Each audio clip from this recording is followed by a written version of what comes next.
Hello guys. Ana ray ko rin kita ng pangag. Joke bitaw guys. Yan sa kusina guys. Ako pakita na akong pangag kay basig na ay mo subscribe sunja. Tagaan ko pang postiso. Muna ang ginabuhat guys. Akong kauban si Teacher Gina. Hello Luto na siya guys. Hello. Oh, kuan guys.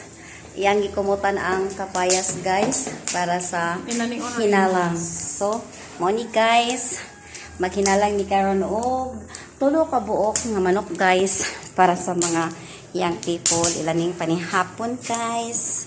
Oh, so, mo ni sa guys, hinalang. Yummy guys. Highlight everyone. Unya. Nay amo ang puno sa gulan mo ani. Kisay nakakuan ani guys. Nya, read. Kasi kailan ni guys. Salamong guys. Thank you for watching and sharing. Ilapag mo ang bahay mo dyan sa baba para masundan kita. Thank you.